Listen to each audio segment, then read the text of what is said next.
It's Mon Mothma's HoloNet, and we're just posting on it. Welcome back to Mothmanet News. Today is day 21 of our 50-day countdown to the Mask of Fear by Alexander Freed, and today we're talking about Rogue One.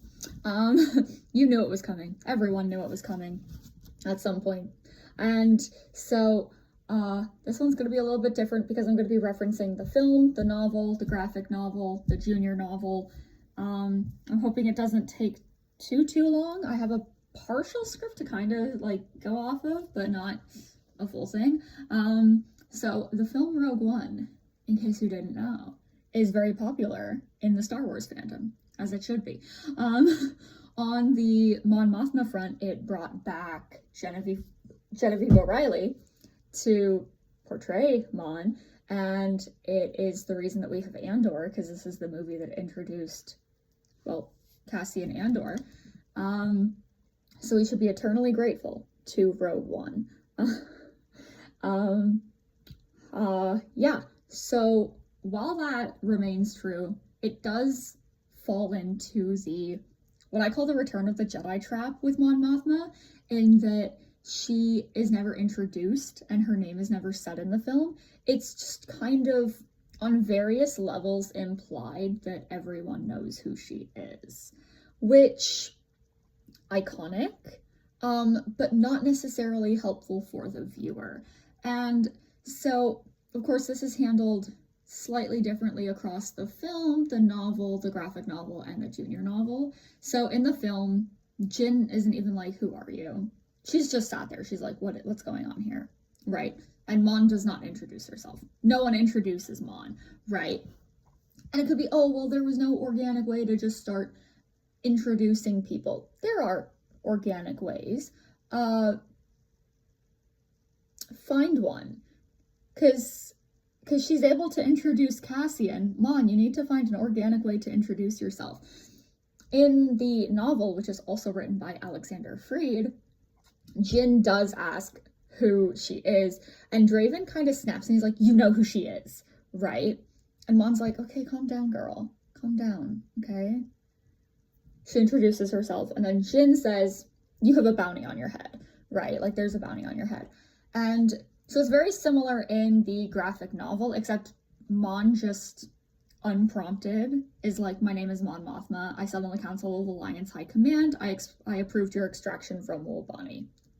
Right. And then Jyn says, "There's a bounty on your head." In the junior novel, it's not that, like, she isn't introduced via dialogue, and I can't remember if her name is said in the junior novel because it has been a little while since I read it. But you know, it's one of those things where she's introduced to the reader through the, like, text of the book. Not between characters. It's just like, hey, this is Mon Mothma. This is who she is. She's a senator from Chandrila, and now she's a rebel. It's pretty much the gist of it.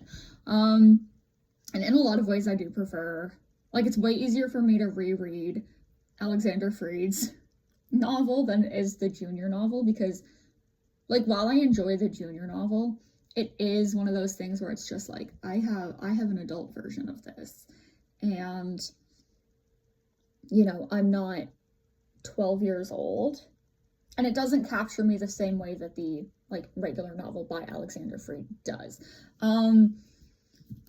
Mon gets a decent amount of screen time in this movie. You know, she has that scene, she's got various scenes, and I think that her scenes are very important for her as a character.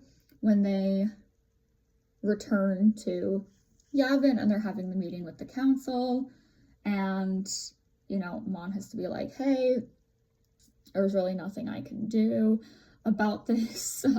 They said no." And then the scene where she's told that, "Hey, you know, those rebels, they don't follow orders. They went off and did rebel stuff. They went to Scarif." And so it's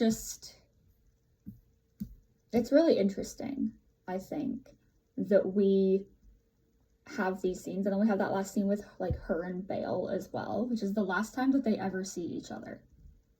she, like, the last exchange that the two of them ever had, to our knowledge, is Mon saying, "You will need someone you can trust," and Bale says, "I would trust her with my life." And in the novel, Mon's, like, internally thinking, like, yeah, you're gonna have to trust her with a lot more than that. I mean, delightful. Let's not talk about the destruction of Alderaan, please. Please, let's not. And then, you know, Radis has gone to Scarif. And I just think that there's one scene that appears in the graphic novel, and I believe it's in the novel as well, where it's Jin and Mon. And Jin says, if you've come to offer your condolences, Mon Mothma, I'm not interested. And Mon says, no, condolences are for the benefit of those who offer them more often than not. I won't forget what we did to you, how much we have took from you. Like, girl. And I just think that that's really important in a way that isn't widely talked about. Because, like, yeah, when you offer somebody condolences, you're doing it so that you can be like, oh, well, now I don't have to. It's like you're telling them, like, oh, I feel bad about what happened to you, and you're trying to alleviate that feeling bad.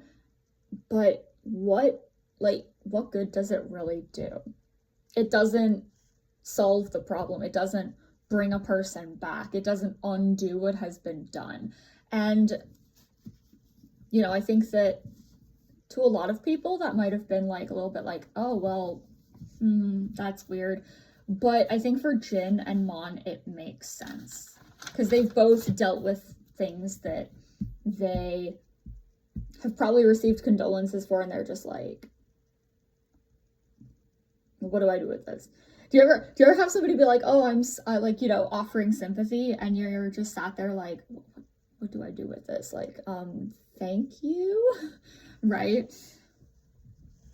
It's weird, and it wouldn't have been helpful to Jin because, you know, Mon literally leads the group that ultimately killed Galen, right? So is that going to be helpful? One of the things that I would have to say, like, my two favorite pieces of Rogue One are the film and then the novel by Alexander Freed, then the graphic novel in third place, and then the junior novel. And in the novel, Alexander Freed just does a wonderful job of writing Mon Mothma, and I'm so glad that he has had the opportunity to write her again in Contingency Plan, and now again with The Mask of Fear. Even the bits and pieces that we got in Alphabet Squadron, even though I won't be talking about them in this countdown, so good. Like, sometimes I'll like look at a male author and I'd be like, I like you, I like your writing. I do not trust you with my favorite character, because I feel like there's a lot of her that is really misunderstood. And I think that the character work in the Rogue One novel that he did for her is incredibly important and should not be overlooked, because it's just that freaking good. And like, he built up, you know, the idea of her enjoying Smash Ball, which is a sport. Mon enjoys a sport ball. And how she wanted to, like, originally study history, and she went through, like, all of this stuff, and then she was like, no, like, during that period of time, and she was like, no, I'm gonna go back to politics, and ultimately did that. And the novel just gives such a really good insight into Mon Mothma as a character and her, like, internal feelings.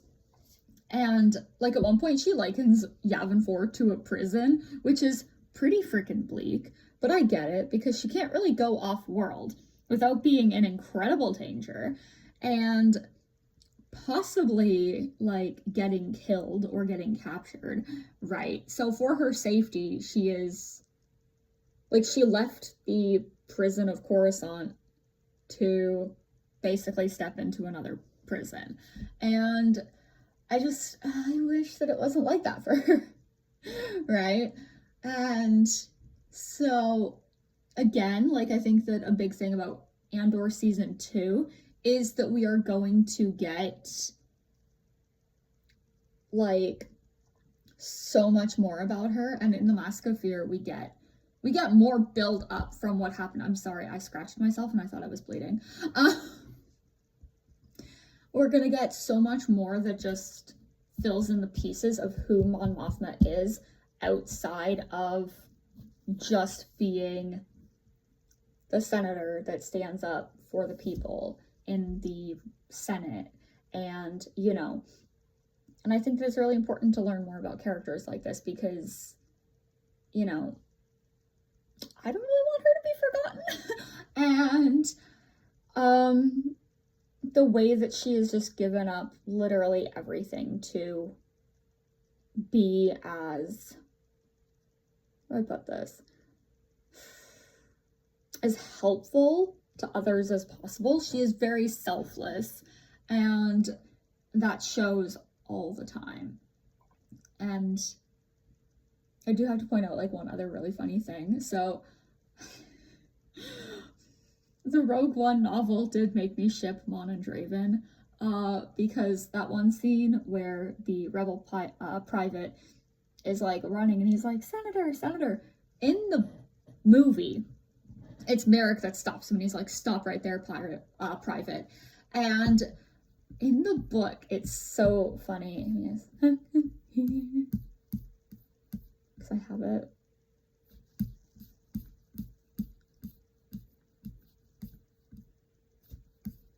No.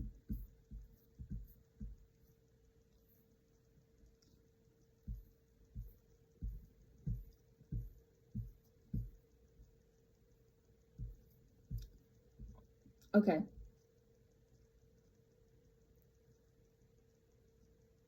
Okay. Merrick started to speak, but was interrupted by a shout from the rear of the hangar. Senator Mothma. Okay, so in the book, she's referred to as Senator Mothma as well here. One of the base privates was powering his way past a huddle of technicians and a C-1 series astromech chopper racing toward her. Draven stepped out of their circle to intercept him, grasping his shoulder roughly as if he were ready to throw the man to the ground. As if Mon realized Draven were protecting her from a would-be assassin. She wasn't sure whether to feel grateful or worried. Mark her down for confused and aroused. Like, and I just think that that's so funny, because, like, I'm gonna presume that Alexander Freed knew when writing this that it was gonna be Merrick stopping him, but instead he decided to throw this little detail in there. What am I supposed to do with this information? Like, Draven feels in this book very much like a scary dog. And I cannot wait to see Andor season 2 with him being back. I want to see him interact with Mon more because I have questions. Yeah, but again, I think that Rogue One was at that point in time the best work that Star Wars had with regards to Mon Mothma.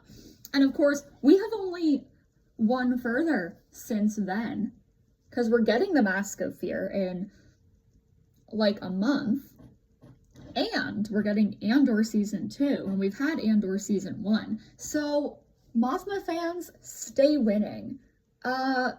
Stay winning, Mothma fans.